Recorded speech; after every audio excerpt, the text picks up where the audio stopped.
नमस्कार मंडळी. आज पुन्हा एकदा मी तुमच्यासाठी एक अद्भुत, अलौकिक आणि रहस्यमय अशी कथा घेऊन आली आहे. कधीकधी काही ठिकाणी एकटं गेलं की आपल्याला विचित्र जाणवतं, जणू काही कोणीतरी आपल्या मागे आहे. पण मागे वळून पाहिलं तर तिथे कोणीच नसतं. असं का होतं, कधी विचार केलाय का? काही ठिकाणी काही घडामोडी अशा असतात ज्या आपल्याला दिसत नाहीत पण जाणवतात मात्र नक्की. असंच काहीसं झालं होतं आजच्या आपल्या कथेमधील संदीप सोबत. कामावरून परतत असताना एका ओसाड घराच्या जवळून जाताना तो एका भयानक अनुभवाला सामोरा गेला. तर नेमके काय झाले होते त्याच्यासोबत पुढे आपण व्हिडिओमध्ये पाहूयातच. पण त्याआधी जर तुम्ही या चॅनलवर नवीन असाल तर चॅनलला सबस्क्राईब करायला विसरू नका. सोबतच बेल आयकॉनवर देखील क्लिक करा, जेणेकरून तुम्हाला अशाच नवनवीन थरारक, रहस्यमय आणि भीतीदायक व्हिडिओजचे नोटिफिकेशन्स मिळत राहतील.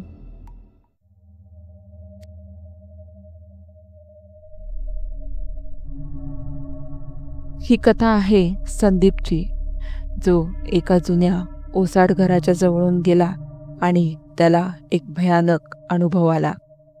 एक दरवाजा जो कायम बंद असतो, पण त्या रात्री तो आपोआप उघडला आणि नंतर जे घडलं ते त्याच्या आयुष्याला कलाटणी देऊन गेलं. संदीप पुण्यात एका खाजगी कंपनीत काम करत होता. वय अवघं 28. दिसायला सडसडीत, साधा पण स्वभावाने जरा बेफिकीर. त्याला एक वाईट सवय होती, ऑफिसच्या कामात गढून जाऊन उशिरा घरी परतायची. त्याचा फ्लॅट पुण्याच्या एका जुन्या वसाहतीत होता. ही वसाहत एकेकाळी गजबजलेली होती, पण आता इथली काही घरं बंद पडली होती. याच गल्लीत एक प्रचंड जुनं ओसाड घर होतं. लोक त्याला माळी काकांचं घर असं म्हणायचे. ते माळी काकांचं घर आता पूर्णपणे ओसाड झालं होतं. 2 मजली, काळपट पडलेल्या भिंती, भेगाळलेलं छप्पर आणि तुटलेल्या खिडक्या. जणू कित्येक वर्षांपासून तिथे कोणीच राहिलं नव्हतं. संध्याकाळच्या मळभात ते घर अधिकच भेसूर दिसत असे. समोरच्या अंगणात एक जुनी विहीर होती, जी वर्षानुवर्ष कोरडी पडली होती. पण लोक म्हणायचे त्या विहिरीतून रात्री हळूच कोणीतरी बाहेर येतं. घराच्या दर्शनी दरवाजावर एक मोठं लोखंडी कुलूप होतं, पण त्या कुलपावर चिखलाचे ठसे दिसायचे, जणू कोणीतरी आत जाऊ पाहत होतं. सगळ्या खिडक्यांना मोडकळीला आलेले लाकडी फळ्या लावले होते, पण अधूनमधून रात्री त्या फटीमधून डोळे चमकताना दिसतात असं तिथले काही लोक सांगायचे. घराच्या बाजूला एक लहानसा दरवाजा होता, जो सतत बंद असायचा. तो दरवाजा कुठे जातो हे कोणीच ठामपणे सांगू शकत नव्हतं. काही जण म्हणायचे की तो मागच्या अंधाऱ्या गल्लीत उघडतो, तर काहींच्या मते तो एका वेगळ्याच जगात उघडतो. लोक त्या घराला नेहमी टाळत असायचे. रस्त्यावरून जाताना देखील कोणीही त्या घराकडे नजर देखील टाकत नसे, कारण तसे केल्यावर काही जणांना खिडकीत एक सावली उभी असल्याचं दिसलं होतं आणि काहींनी घराच्या छतावर कोणीतरी फिरताना पाहिलं होतं. संदीपचा भूताखेतांवर विश्वास नव्हता. तो म्हणायचा, भीती ही फक्त मनाची कल्पना असते. त्या दिवशी ऑफिसमधून निघायला त्याला जरा उशीरच झाला. घड्याळात पाहिलं तर 11 वाजून गेले होते. थोडं कंटाळा घालवायला त्याने कॉफी घेतली आणि मग गाडीवर बसून घरी जायला निघाला. रस्त्यावर तुरळकच माणसं होती. गल्ल्या निर्मनुष्य वाटत होत्या. झाडं सावल्यांसारखी हलत होती. रस्त्यावर शांतता होती. काही टपऱ्या बंद होत होत्या आणि गल्ली अंधारात बुडाली होती. एक विचित्र शांतता होती, जणू सगळं शहर झोपलं होतं आणि तो एकटाच जागा होता. तो नेहमीच्या रस्त्याने घरी जायला निघाला, पण त्याला आज हवा जरा वेगळीच जाणवत होती. थोड्याच अंतरावर हे ओसाड घर होतं. माळी काकांचं घर. जुनं, भग्न, झाडांनी वेढलेलं. लोक म्हणायचे त्या घरात काहीतरी आहे. संदीप मात्र ते ऐकून हसायचा. असल्या गोष्टींवर कसा विश्वास ठेवायचा हा प्रश्न त्याला नेहमी पडायचा. तो त्या घराच्या जवळून जात असताना त्याला अचानक थंड वाऱ्याचा झोत जाणवला. त्याचं शरीर थोडं सुन्न झालं. त्याने बाईकचा वेग थोडा कमी केला आणि सहज त्या घराकडे पाहिलं.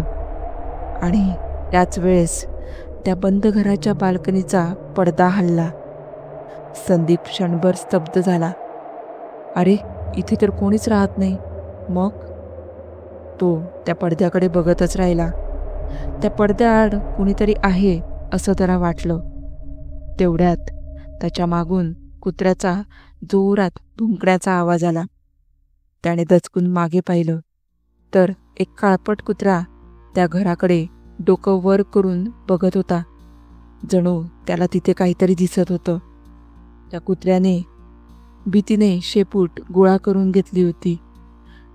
त्याचे डोळे मोठे झाले होते आणि ते बघताच संदीपच्या पोटात देखील भीतीचा गोळा उठला. संदीपने गाडी सुरू केली आणि पुढे जायला निघाला.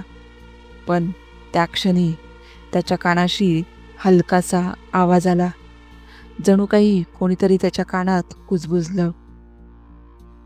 आवाज खोलवरून येत होता, जणू घराच्या भिंतीतून.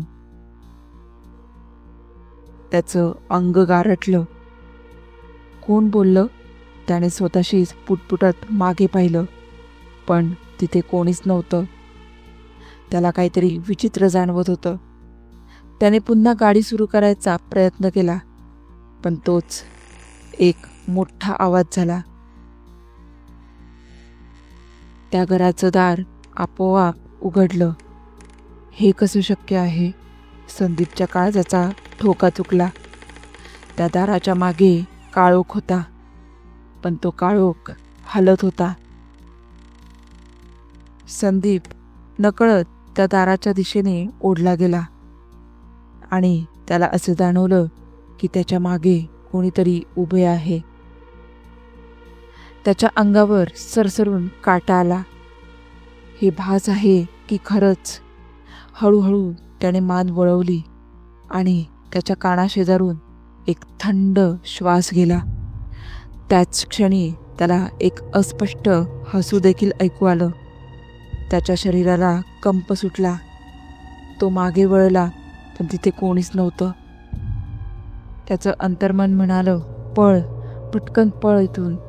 संदीपने गाडी स्टार्ट करण्याचा प्रयत्न केला, पण बाईक काही केल्या चालूच होईना. आता मात्र तो वेड्यासारखा बटन दाबत होता.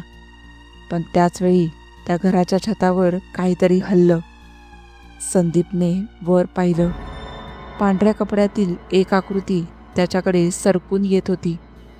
त्या चेहऱ्यावर डोळे नव्हते, फक्त काळे रिकामे खड्डे होते आणि त्यातून काळोख सांडत होता. त्याने पुन्हा गाडी सुरू केली आणि जोरात एक्सिलेटर दाबला. धडधडत्या हृदयाने तिथून बाहेर पळाला. रस्त्यावर आल्यावर त्याने मागे वळून पाहिलं. ते घर शांत होतं. जणू काही घडलंच नाही, पण छतावर ती आकृती अजूनही त्याच्याकडे पाहत होती. त्या रात्रीनंतर संदीप त्या गल्लीतून पुन्हा कधीच गेला नाही. दुसऱ्या दिवशी त्याने त्या घराबद्दल चौकशी केली. मग त्याला कळलं, त्या घरात एक कुटुंब राहायचं. एक दिवस ते अचानक गायब झालं. फक्त एक मुलगा वाचला होता आणि त्याने शेवटचं वाक्य फक्त एवढंच सांगितलं की त्या घराच्या दारातून काहीतरी आलं आणि त्या सगळ्यांना घेऊन गेलं. तर मित्रांनो, आजची ही एक ओसाड घरावरची कथा तुम्हाला कशी वाटली हे मला कमेंट करून नक्की सांगा. तुमचेही काही अजून सजेशन्स असतील तर ते माझ्यापर्यंत कमेंटद्वारे नक्की पोहोचवा. तसेच तुमच्याकडे देखील काही अनुभव असेल तर ते माझ्यासोबत शेअर करा. व्हिडिओ आवडला असल्यास लाईक आणि चॅनलला सबस्क्राईब करा. भेटूया पुढच्याच अशा एका थरारक व्हिडिओसोबत. तोपर्यंत धन्यवाद. धन्यवाद.